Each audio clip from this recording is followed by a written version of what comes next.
మన సభ్యులందరికీ నమస్కారం.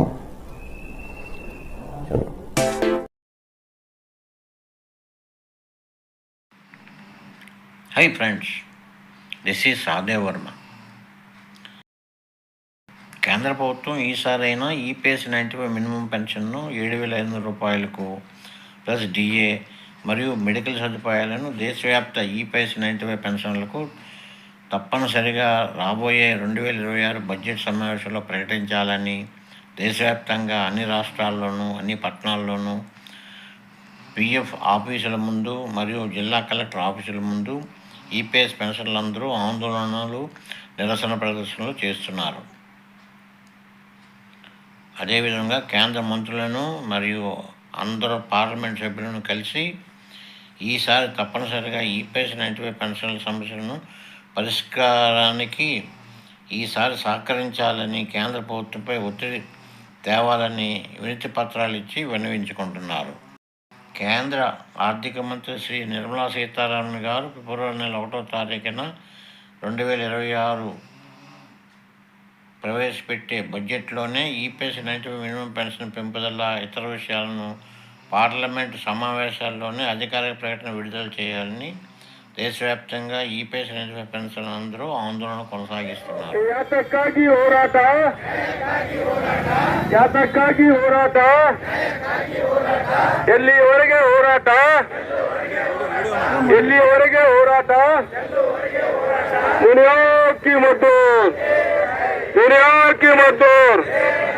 हमारे मांगे पूरी करो,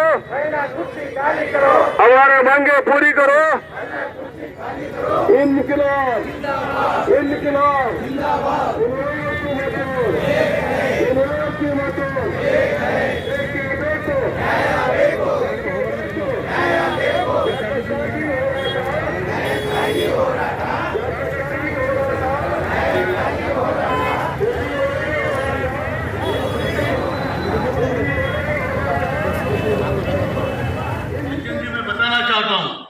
वृद्ध लोगों का विश्व का सबसे बड़ा संगठन आपका संगठन है और 10 साल की मेहनत का नतीजा आने वाला है, इसी बजट में आने वाला है.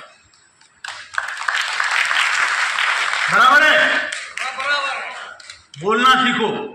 मैं जानता हूं सब बूढ़े शेर है, ना मुंह में दांत है ना हाथ में नाखून है, लेकिन आवाज है ना? आवाज है क्या? आवाज है? हमें ये सिद्ध करना है इस व्यवस्था को कि हम अभी तक जिंदा है. बराबर? लाइफ सर्टिफिकेट भरवाने से नहीं होता है. हमारे में जान है, ये जान हम अपने आवाज से बता देंगे हमारे में जान है, जिंदा है. ये लाइफ सर्टिफिकेट है, क्योंकि केवल फॉर्म भरने से कोई जिंदा नहीं होता. आज आप लड़ाई कर रहे हैं, बहुत बड़ी लड़ाई आपने खड़ी की है. कई लोग बोलते हैं 10 साल हुआ कुछ नहीं हुआ, 10 साल हुए. अरे भाई, कुआं खोदते हैं तो 4 दिन में पानी लगता है क्या? खोदना पड़ता है. और 10 साल हुए, नीचे हमें मालूम है कठिन पत्थर है, लेकिन उसके नीचे पानी है. अब आज अगर ये संघर्ष छोड़ दें तो पानी नहीं मिलेगा, मेहनत भी जाया जाएगी. बराबर? इसलिए हमने ठान लिया है कि जो करना पड़े करेंगे, लेकिन पानी निकाल के रहेंगे. ये हमारा संकल्प है. ये किसी ने हमें दिया हुआ काम नहीं है. हम कोई किसी के पेट नौकर है क्या? सैलरी मिलती है क्या? नहीं. हमें कोई पैसा नहीं देता. हमने ये संकल्प का धागा बांधा है, और ये धागा ये है, ये जवाबदारी हमने ली है, और हम उसको सिद्ध करके दिखाएंगे. हम सब लोग मिलकर, जो लोग बैठे हैं सब मिलकर हम अपना जो अधिकार है वो लेके रहेंगे. आपने देखा होगा इतनी ट्रेड यूनियनें हैं, हर ट्रेड यूनियन किसी ना किसी पार्टी की है. बराबर है? बोलो भाई. बीएमएस है बीजेपी की, कांग्रेस है इंटक की, C2 आई तक सभी कम्युनिस्टों की. कामगारों की यूनियन नहीं है, ये पार्टियों की यूनियन है. और वहां से वो आपने आते हैं बरगलाने के लिए कि हमारी पावती फाड़ो, हमारे साथ आओ. इन्होंने अब तक ये काम किया होता तो आज ये संघर्ष खड़ा नहीं होता। बराबर। इन्होंने जब तक आप में जान थी, जब तक आप पाउती फाड़ने के लायक थे, तब तक आप उनके मेंबर थे। जब आप रिटायर हुए, आप उनके मेंबर नहीं है, आपको छोड़ दिया है। और आज उन्हीं वृद्ध लोगों ने जब साथ में खड़ा होने का संकल्प किया, तो आज ये यूनियन कहती है इनको कुछ दे दो। ये आपका संघर्ष है, यश भी आपका होगा, श्रेय भी आपका होगा। मैं किसी यूनियन के खिलाफ नहीं हूं, लेकिन उन्होंने कामगारों को छोड़कर सिर्फ नेताओं के पीछे पीछे लग रहे हैं, इसलिए कामगारों को आज ये स्थिति झेलनी पड़ रही है। बराबर है। लेकिन याद रखना, विश्व के इतिहास में जितने संघर्ष हुए और जितने बदलाव हुए, जितने बड़े बड़े ऐतिहासिक बातें घटी है, जितने सत्ता संघर्ष हुए, कामगारों ने जीते हैं। क्या मजा आएगा? आपकी तो भी बात सुननी चाहिए ना, मुझे भी लगना चाहिए भैया यहां हम जिंदा लोगों के साथ है। बराबर है। तो ये हमारा संघर्ष ऐसे जारी है।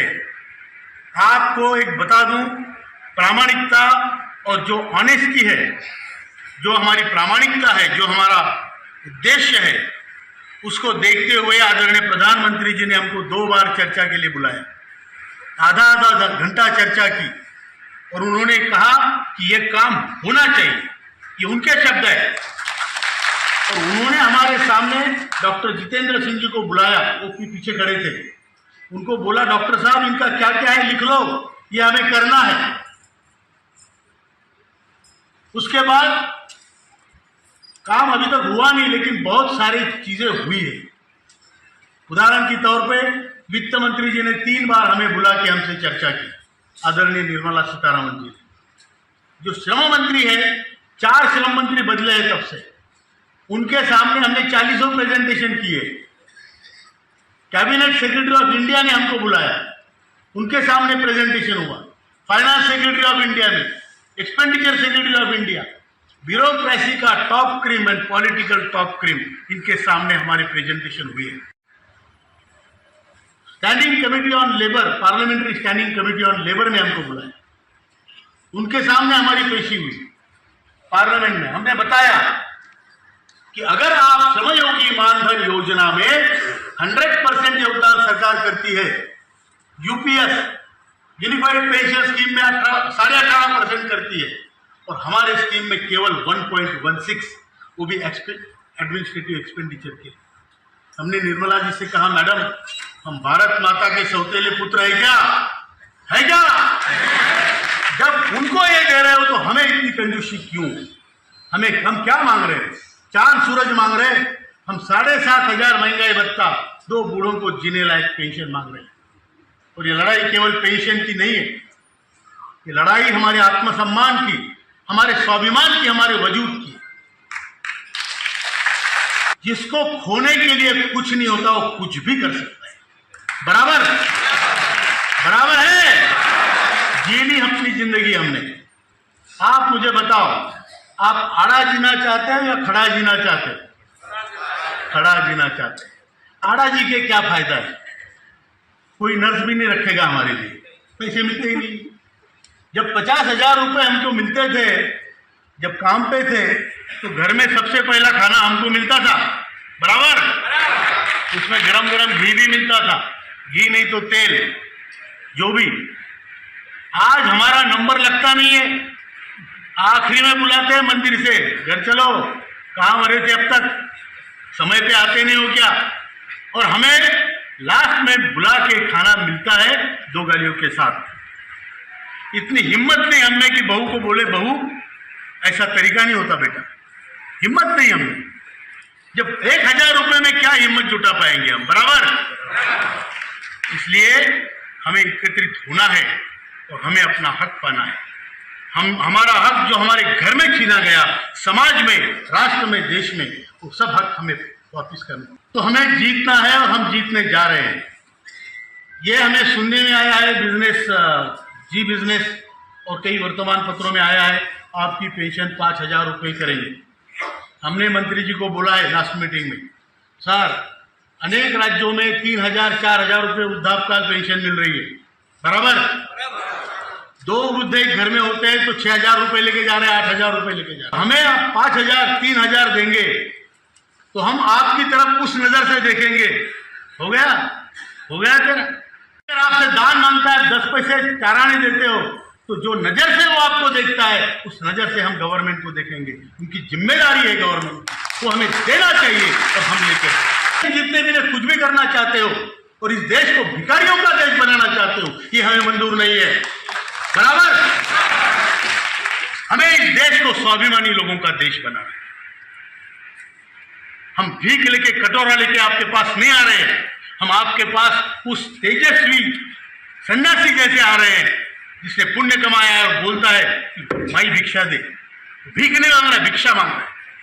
और अगर वो भिक्षा हमें सही से नहीं मिली तो श्राप तुम्हें मिलेगा, ये पक्का है, जरूर, बराबर है। मेरे शब्दों का गलत अर्थ मत निकालना। हम किसी पक्ष पार्टी से नहीं है, हम किसी सरकार के विरुद्ध नहीं बोल रहे, किसी व्यक्ति के विरुद्ध नहीं बोल रहे, लेकिन हम अपने हक की बात कर रहे हैं जो हमारा है। और इस व्यवस्था में हमारी दुर्व्यवस्था हमें मंजूर नहीं है, बराबर है। इसलिए हमें एकत्रित होना है और हमारा हक लेना है।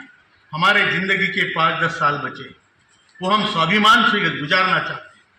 हम किसी के भरोसे रहमत पर भीख पर जिंदा नहीं रहना चाहते, चाहे वो घर में बेटे की भीख हो, चाहे समाज में किसी की हो। क्या व्यवस्था है?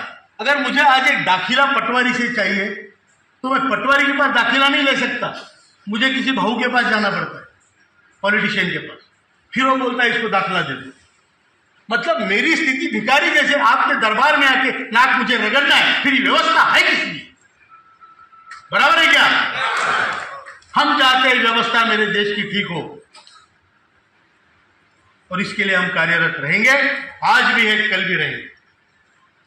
मैं ज्यादा बात नहीं करूंगा, बहुत लोग बाकी है। 2 नारे देंगे। हम सब का है क्या? हम एक जाति से, एक धर्म से है क्या? हमारा क्वालिफिकेशन यहां बैठने का एक ही है, हम भारतीय है और हम ईपीएस पेंशन धारक हैं। इसलिए हम सब आवाज आना चाहिए।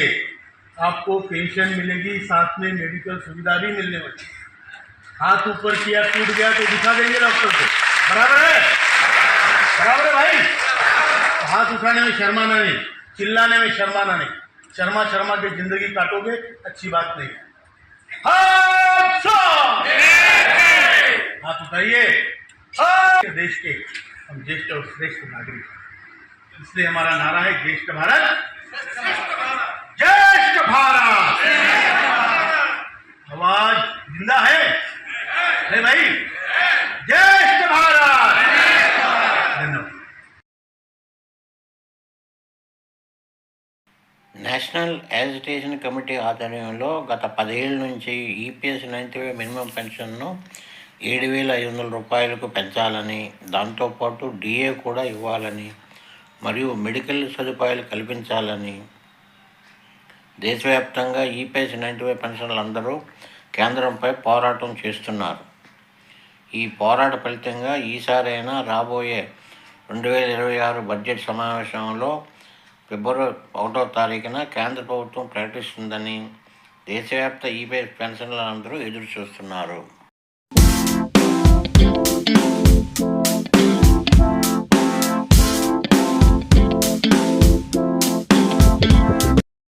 Let us hope for the best. మరి యొక్క కొత్త సమాచార వీడియోతో మీ ముందుకు వస్తాను.